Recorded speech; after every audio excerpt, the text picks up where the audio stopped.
Hello, we're doing a movie review. This is my friend Eric Casey, who, if you've been following my reviews, he was in my last review of Batman vs. Superman. So this review is on Suicide Squad, which is the third film in the DC Expanded Universe. The film takes place like maybe a few years, maybe after even though it came out the same year, it takes place sometime after the events of Batman vs. Superman, where Superman died at the end of that movie. It feels like a couple months. Yeah, probably a couple months, and the world is reacting to the death of Superman. In the film, you have a character named Amanda Waller, who pretty much she realizes that, okay, there are beings like Superman out there. What happens if one of them decided to turn against us? And she decides to basically assemble like a task force of these really bad people that are essentially just expendable soldiers. That's the basic plot line. We'll get more into the plot line as we go along. Yeah. But that's the basic outline of the plot. But yeah, Suicide Squad, this is a film that was pretty anticipated by a lot of people, and honestly the trailers looked really good. The film itself, when I saw it in the theater, I had the same reaction I had to Batman vs. Superman. Enjoyable, but a mess. It was an enjoyable mess. And also, this is another one I couldn't really bring myself to rewatch. I don't blame you. Yeah. Now, the Suicide Squad, they are characters from like the DC comics, and in the comics, they're pretty big. Like, the Suicide Squad comics have been around actually since the 50s. Yeah. But in recent years, like, they added like Harley Quinn into the Suicide Squad comics and stuff like that. Yeah. And Harley Quinn is in this movie. But yeah, in the film, one of the members of the Suicide Squad is this woman who's possessed by some kind of an evil goddess, and witch. Yeah, she ends up becoming the main villain of the movie, and she resurrects her brother, who's an evil god. So this movie's basically establishing that magic does exist in this universe. Kinda. Pretty much. Even though technically Wonder Woman would count as a magic character as well. But that hasn't happened yet, unfortunately. Yeah, but Wonder Woman was already... Unfortunately? I don't know. Can I talk? No.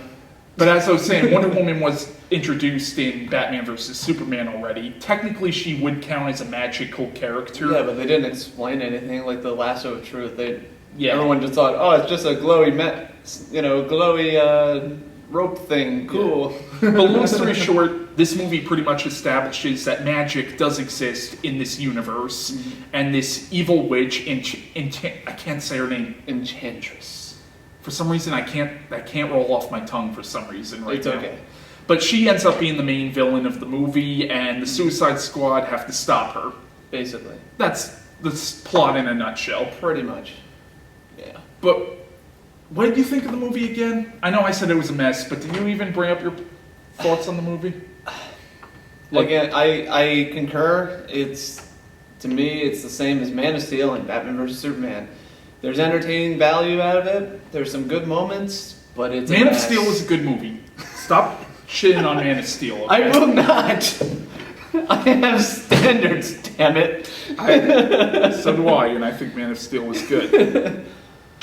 But we can agree that Batman vs. Superman and Suicide Squad was a complete and utter mess once again. Yeah. Sadly. My biggest problem with this movie is a lot of these characters I feel like should have been set up in their own movies prior to this. Yeah. Like the main villain, Enchantress. There you go. You did it. She could have been an interesting character. The problem is she has this backstory. She should have been set up in her own movie, really. I don't know about a main movie focusing on her, like Enchantress the movie. Because I don't think that would have done well. Because again, you have to consider that, we want to make money too. Yeah. That's why. Okay, at the very least. That's why people like Deadshot is in it, because Deadshot has become popular in the last couple of years. Yeah. Harley Quinn, who's by far one of the most popular villains out there, and so on and so forth. If anything, they should have had Enchantress as a villain to set her up. Yeah. instead of just throwing her into this. Well, my point is they probably should have introduced her, or they should have introduced in another movie that magic does exist in this universe, establish that in an earlier film of this universe, and then have that. So the biggest problem is you have these characters who should have been established in other movies. Except I will say, I thought Harley Quinn, they did a good job of establishing her in this movie. And I actually thought Margo Robbie, I think is her name. I thought she did great. Yeah, she did a good job as Harley Quinn. All the entire cast, even Deadshot. The entire cast is great. Yes. Just gonna say that. My point is, I feel like in this movie they established Deadshot and Harley Quinn really well. I think, in my opinion, the problem is though there are other characters who I felt like should have been set up in their own movie, in my opinion. Yeah, I would agree with that. But to be fair, the cast does a great job with the material. Everyone does. Oh no, I agree with that. Yeah. Even Captain Boomerang. Like Captain Boomerang has turned out to be like one of the most popular characters resulting from this. And the guy who played him did a really good job. Jai Courtney. Yeah. And here's the thing, I've hated Jai Courtney in other stuff. Really? Yeah, but he was really good in this. He was surprisingly good. Everyone was great. Yeah. Except for Slipknot, he sucked, and Deadshot's daughter, but. Oh, she was a god-awful actress. Okay, stop laughing. I want to make a point. There's a scene with her in this where Batman confronts Deadshot and arrests him and gets him to be arrested. And his daughter, the actress they had playing Deadshot's daughter, it was so god-awful. It was like, her writing was terrible, too. I don't give a shit about the stereotypical... Okay, who gives a shit about that? Her acting was so terrible, though. Like, this, it wouldn't have even been acceptable in, like, a direct-to-DVD movie. And here I am seeing this theatrical movie with this shockingly bad acting. It did feel like a character out of a B movie, definitely, in my opinion. I didn't like her. Yeah. Now, what do you think of Jared Leto's Joker? Oh, God. You just said all the acting was good in this movie. Well, no, don't get me wrong. My frustration is the movie is called Suicide Squad. And yet all people talk about when they talk about this movie is Jared Leto's Joker. I've seen so many articles of who's the greatest Joker? Joker this, Joker that, Joker, Harley Quinn, Joker, Harley Quinn. The movie's called Suicide Squad, okay? Well, to be fair, it's appropriate to have the Joker in it because Harley Quinn's in it. Not necessarily. In the comics, to my understanding, in the comics of Suicide Squad, the Harley Quinn and Joker are kind of separated. Okay, I get that. And there are stories where the Joker's not involved. I'm talking about people who haven't read the comics. Yeah.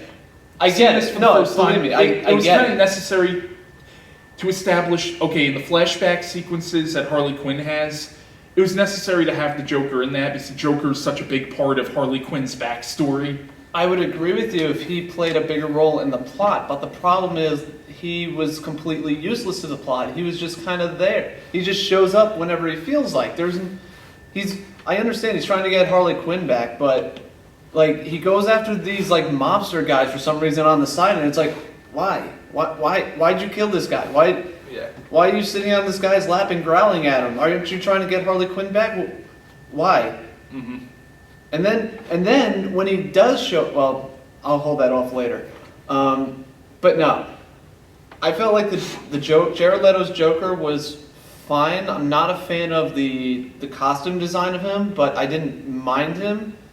But all these like the entire talk of everyone talking about the Joker in this, and where's he going to go, and him in this movie. He was just there. There was no reason for you to be comparing like, oh, he's the greatest Joker ever.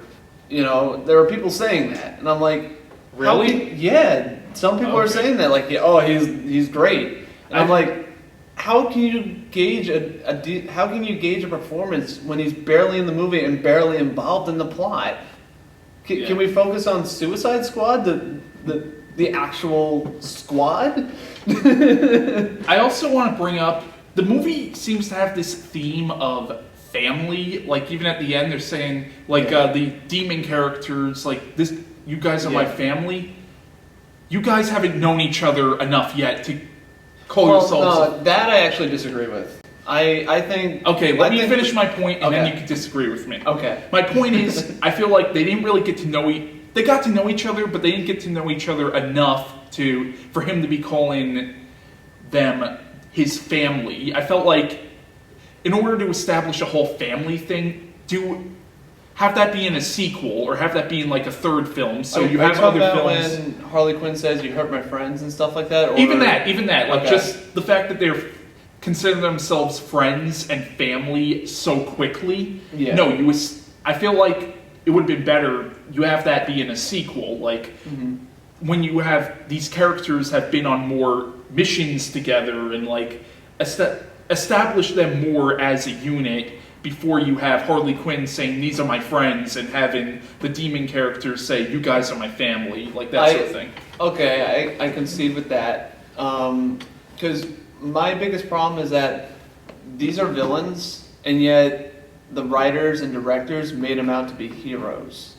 Yeah. Like, they were generic movie, They were generic movie hero protagonists. The movie downplayed that these are bad people. Yeah. Like even Deadshot... Bad people. Yeah. Like, really bad. Like, Deadshot's a bad guy. And here's the thing. You could have them have redemption, towards the end, maybe. But it would have been better if, since they... I'm sure they want to do... Let me finish my point. I'm sure they want to do sequels. What they should have done is, have the characters have, start to become better people as the series goes on. In this movie, they should have established more that these are bad people, and maybe have one character at the end have some kind of moment of redemption, but for the most part, focus on these people are scumbags, and then in the later films, start to give them more redemptive moments, and have the films build them up to be better people as the series goes on. Or at least make them more anti-hero. Obviously... Yeah, they should have... This movie, a lot of people compare this movie to Guardians of the Galaxy, which... is a fine comparison, I would agree with that, but to an extent. Because the guys in Guardians of the Galaxy, I haven't read the comics, I'm just going by the movie. To me, they don't seem like scumbags. Like, they're bad people, but they're not like these characters bad, where you have a person who has the soul of her husband in a sword, you have someone that literally murdered a teenager. Just so on and so forth. These are bad people. These are bottom of the barrel. You don't want to fuck with these people, type of people. And on that point too, I don't know about redemption, but when the Joker, at least give them more human moments later on. Even in this, give them human moments, but still establish that these people have, Harley Quinn. Yeah. Harley Quinn's a sympathetic character. You get why she's the way she is. She was fucked up by the Joker. Yeah. Depends on what your mindset is, but I would say she's, for the most part, sympathetic. Have her have the human moments. Even Deadshot, he has a daughter, he has people that he cares about. Give them all human moments, but still establish that these are bad people. Yeah. And I will give you a perfect example. If any of you played the Arkham games, spoilers. In Suicide Squad, supposedly the Joker died. Perfect example, okay? In this movie, the Joker supposedly dies from a helicopter crash, and he saves Harley Quinn.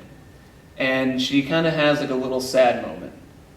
And then the Suicide Squad comes across, basically. And for some reason, she throws her pudding necklace away.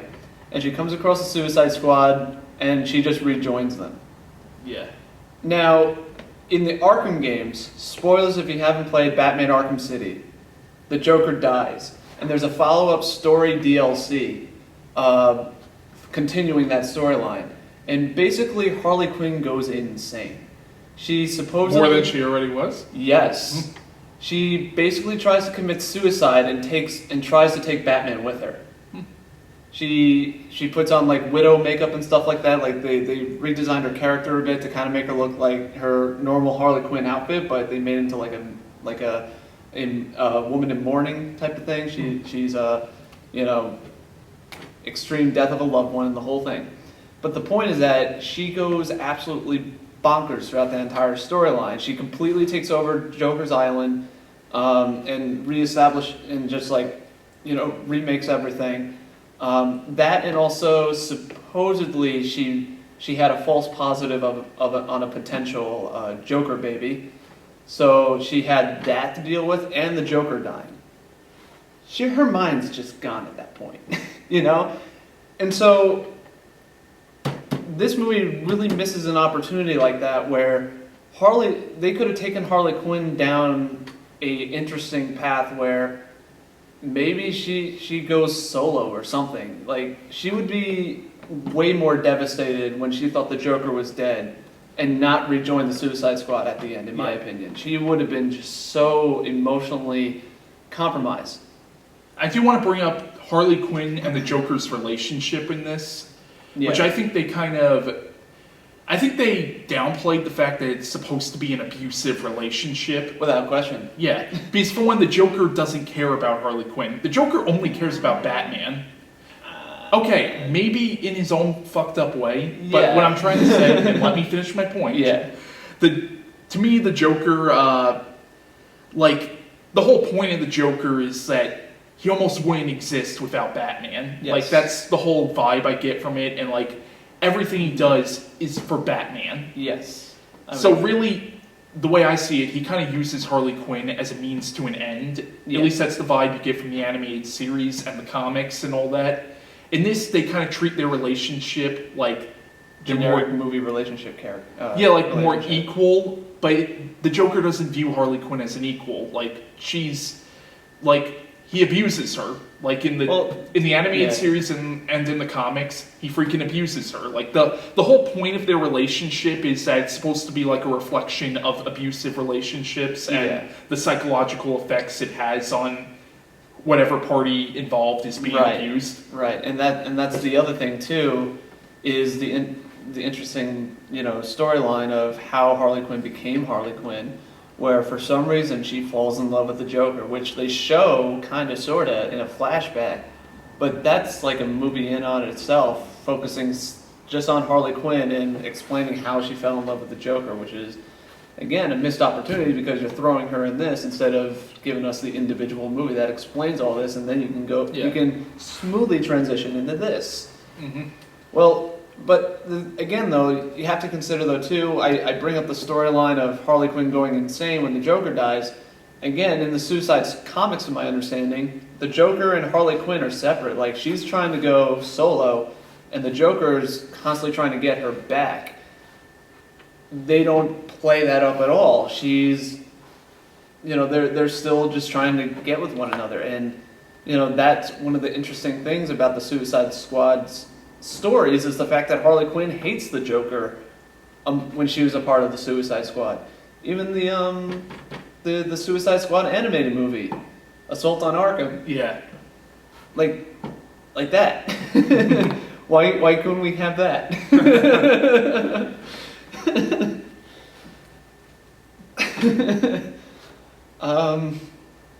What did you think of the actress who played Amanda Waller in the movie? Oh, she was great. Yeah, she was. I thought she did a really good job. Perfectly. Perfectly. Because Amanda Waller is an interesting character. She's usually portrayed as a villain, but I've also seen her portrayed as somewhat of a good character. I would lean toward anti-hero. Initially, she's an antagonist, but she eventually molds away towards an anti-hero.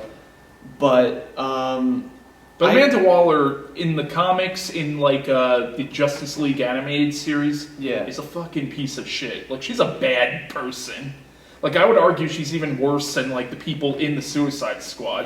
She's a bad fucking person. And the actress they got to play her in this nailed the role perfectly. Yeah, she did great. My only problem with the writing with her is that they made her, she fucked up every time. This whole thing happens because of Waller, and in my opinion, Waller's too cautious to have something like this happen in such a grand scale. It wouldn't have gotten to that point, in my opinion. So, again, it's another nitpick, but I feel like, again, it's a mess. I want there to be a Suicide Squad movie, but Well, it already was. Not this. Because like with the plot line, the fact that they formed the Suicide Squad is like you mentioned earlier, that they had to make a task force to fight off the next evil Superman. And I'm watching it and thinking in the back of my head like, well, that's happened twice now. Zod, who's an evil Superman, and Doomsday, who is an abomination evil Superman. Yeah. What is Deadshot and Harley Quinn going to do against Doomsday or Zod? The only two characters that are capable of fighting Superman maybe is Enchantress and Diablo. Yeah, these are both supernatural characters. I mean, any closing thoughts on Suicide Squad? I wish it was better. Yeah, I wish it was better too. I mean, I thought so much honestly, potential. Harley Quinn was the best part. Like Margo Robbie, am I saying her name right? Margaret Robbie, yeah. Oh, Margo, whatever. You said it right. Yeah, she did a very good job. I thought she nailed the role perfectly. Mm-hmm. I do find it funny how you had so many people cosplaying as her. Like I think it's great, yeah. Oh no, I just find it funny that so many people cosplayed as her before the movie even came out. Like already, that seemed to become like everybody's favorite interpretation of Harley Quinn. Well, it's Harley Quinn's first incarnation in live action, though. People have been demanding for it forever. That's not entirely true. There was a live action TV series in the early 2000s called Birds of Prey that featured Harley Quinn, only an older Harley Quinn. Okay, yeah. I'm talking about the famous Harley Quinn that we all know and love. That's what I meant. But still, it's still cool though to finally see her in live action. Like I said, I may not be a fan of the costume design a little bit. I do not have a problem with the costume design at all. I thought her heels was kind of weird and kind of dumb. Me. I mean, how can you fit with those high heels? But okay. Anyway. Yeah. Didn't bother me at all. But overall though, I thought the costume designs were fine. Besides the Joker, I thought the story could have been so much better though, and it's a disappointing mess. You'll get entertainment value. I would go with a cautious recommendation. It's not. I mean, I would say it's a little bit better than Batman vs Superman, but not by much. I just wish they had it more planned out instead of these messes that we keep getting. So far, this has been the last film to come out so far that's set in the DC expanded universe. They are coming out with the new Wonder Woman movie, which technically would count as a prequel because it's set years and years before Man of Steel and all that. Yeah. Personally, I actually think the Wonder Woman movie might be good because it's a standalone story. It's not trying to establish anything in later movies. Because I still liked Man of Steel, so I personally think because it's a self-contained story, I personally think Wonder Woman might be good. But what do you think? I'm worried. I can understand. I thought this was going to be so good. Honestly, I was more hyped for this than Batman vs Superman. Honestly, and goddamn, that happened. And for Wonder Woman, from what I've seen in the trailers, I want to be optimistically blown away by it. But I've struck out 3 times, and also with pretty much what we have said throughout our trilogy of reviews is that the writing sucks for these movies. Man of Steel was good. The writing sucks. Okay. Maybe you won't like it, but because I liked Man of Steel, because Man of Steel was a self-contained story, I think Wonder Woman might be good because that also looks like it's going to be a self-contained story. But in my opinion, Man of Steel, I agree, Man of Steel was the best written, but that's not saying much. I still think it wasn't very well written. Well, your opinion is wrong. Obviously. Okay, it wasn't well written. I still liked Man of Steel. I liked honestly, it too. Out of this series, Man of Steel is probably the best one. It's by far the best one. But I think Wonder Woman could be good. I do like the woman they have playing Wonder Woman, who is in Batman vs Superman. No, same here. So I think it could be good. Like I said, I'm just worried about the writing because, like I said, comparing it to the other 3 movies, It seems like DC is more focused on what can we do to make money, other than focusing on what makes the story make sense. I'm cautiously optimistic about Wonder Woman. I'm praying, I'm hoping that it's going to be good, but personally, like I said, even if it's not the best, I think I might enjoy it more than Batman vs Superman Suicide Squad, at least in my opinion. I'm cautiously optimistic that it's going to be the best in the DC movie, in the DC universe so far. Okay. And then, I want it to be it, by the way. Okay. And then they're going to be putting out the Justice League movie. That one, the trailers, I'll admit, look good, but the trailers for Suicide Squad look good too. And I don't... That one it's too early. It's too fucking early for Justice goddamn League. Yeah, that one I'm not too...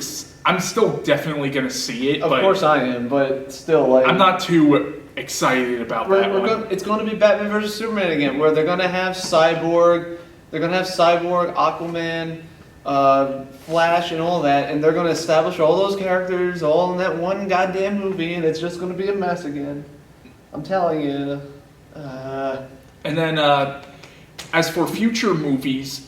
There's the standalone Batman movie that I know Ben Affleck wants to direct. He's hesitant, though, from what I've read in articles. He doesn't want to fuck it up, which I admire. Yeah. Do it. What they need to do is DC needs to fucking lay off him, let him take complete creative control, and let him fucking do it, you know? I mean... Because I think a standalone Batman movie... could be freaking phenomenal. Well, we already have standalone Batman movies, but I mean, my point is, like, even in this universe, a standalone Batman film could be very good. I want to see him. I want Two-Face to be the main villain. Two-Face is my favorite Batman villain, and I don't even think even The Dark Knight didn't use Two-Face to the full extent that they could have. No, they didn't. So I think I want Two-Face to be the main villain of the standalone Batman movie. It'd be interesting, but again. Like, I'm going to go see it, obviously. I'm DC all the way. But I just want him to be good, and I just don't know if this universe is salvageable at this point. I think it is because, okay, you had two movies in this franchise that weren't very good. Man of Steel was good. To an extent. Okay, you had two movies in this franchise, in your opinion 3, that weren't very good. But I still think you could even with these two bad installments, and I'm sure Justice League's probably going to be just as bad, I'm sure, though, that they could probably right the ship. So I'm still interested to see where they can go with this. This is where DC actually kind of fucked up in a big way. There were talks of them doing a Justice League Dark movie. Now, Justice League Dark, basically they're a superhero team, but they're all the supernatural superheroes. Yeah, right. So it's like John Constantine and Etrigan the Demon and Swamp Thing. So it's all like the supernatural superheroes. Yeah. Now, there's been talks of them doing a Justice League Dark movie set in this universe, and Guillermo del Toro was going to direct it. But I read that he actually dropped out of the project. Now, if I were to speculate, it will probably be because he wanted to do it one way, probably wanted to make it good. DC wanted to do it another way. So that's where DC, if that's the reason he dropped out of the project, that's where they fucked up hard. Because Guillermo del Toro doing a Justice League Dark movie could have been freaking awesome. Makes all the sense in the world, DC. What the hell are you doing? And again, like, even with that point, going back to these movies, like, they hire Zack Snyder, they hire, what's this guy? David Ayers. These, these artists, these directors that tell with a visual style that look for symbolism and all that kind of stuff. Like, and even, like I said, back in the Man of Steel, I think it was the Man of Steel review where I mentioned, like, DC forced the Christopher Nolan style onto Zack Snyder, where you have to shoot it like Christopher Nolan because that's what's popular right now. When they should have just let Zack Snyder just do his own thing to begin with. Because that's one of the things I think Man of Steel gets held back from, is because DC forced that you have to make it like Christopher Nolan. Christopher Nolan, everyone's obsessed with him, and we can't get him to come back, so you got to do it. it's DC. Just stop. Just stop trying to do what's trendy and cool and hip at the time, and just let the filmmakers tell their stories. Okay? It's clear that these directors have some, they kind of know what they're doing. There's potential here. It's just you keep fucking it up by throwing in all these other bullshit because you want to catch up with Marvel. You need to stop this. Yeah, DC fucked up hard with the TV series they have out now, like Constantine and Flash and Arrow and all that. Those are set in their own universe and are not connected to the cinematic universe. Whereas Marvel, should be, but they're not. Yeah, whereas Marvel did it right. The Marvel movies, the Marvel Cinematic Universe movies, and then the Netflix shows all take place in the same world. Marvel did it right where DC fucked up. Yeah, and I'm watching Arrow right now, and I'm just entering into season 2, and it's been great so far. I do complain about the Christopher Nolan shaky cam back in Batman Begins, but hey, nitpicking, but still, the point is that at least that had like an interesting story, interesting characters, and an interesting plot to keep you hooked. Like I'm hooked on it right now. I've been watching it every night. And the thing is, I want that for my DC movies. And it's not throwing shit in all over the place. You had their crossover episode, I don't know when, but I think it was somewhat recent, right? Do you watch those shows by any chance? No, actually, I haven't watched any of them. But really. I know they have a crossover episode with Arrow, Flash, and Supergirl, and I think Luke Cage too. Oh, wait, that's Marvel. Yeah, fuck up here. Yeah, I know. There's so many superhero shit, but still, the point is that they had this crossover when Supergirl's in season 2, Flash is in I don't know how many seasons, and Arrow has 4 seasons, somewhere along there. The point is, why can't you take that approach with these movies? Why are you trying to catch up? It just doesn't make sense to me. Yeah. As soon as you realize it, you should have been like, okay, let's plan this out. You should have just had Man of Steel as your focal point and just say, okay, how do we expand this? Instead of just trying to grab as many comics as you can and be like, this is popular, let's make these into movies. Alright. You're missing out on so many great moments. When Superman died initially in the comics, it was a big deal. They reported it on the news because there was such a huge. There was how old was Superman when they killed him? Well, at that the Superman comics started in 1938. Yeah, so that was 1993. So I can't do the math right now, but okay, he was already a well-known character in the pop culture zeitgeist. Right, exactly. So do the math, and technically, that's how long of a build-up you had before you killed him off, canonically. Again, Toei, Superman, doesn't matter. You had all those years of build-up to get to that point. And so when it happens, it's more impactful where people are going to be like, we're going to report on the damn news that, he died. But it's been a slow news day. No, but still, that's how incredible that was. That's how deep it was in the culture, and also just how unexpected it was. Don't you? I'm not saying that's going to happen again, but wouldn't that be something that you would want to strive for? Like for me as a writer, I would be like, I want this moment to be so incredible when it happens that I want people feeling emotional. I want people crying. I want them to maybe consider it playing it on the news. As a writer, I would want that to be my motivation for trying to make it the best possible thing. Yeah. Because not only is that, marketing-wise great, exposure and all, but, people will go... Someone tells me you don't like where the DC movies are going. I said that this universe is potentially unsalvageable at this point. Someone tells me you don't like these movies. But yeah, I lean toward I don't like them, but I'm not going to lie that I wasn't entertained by them. They didn't make me want to kill myself. All right. I think we should end this off now. Okay. So that was our review of Suicide Squad / our little discussion on the possible future of the DC Cinematic Universe or Expanded Universe, whatever the fuck you want to call it. Please be good. Please be good. Please. And bye.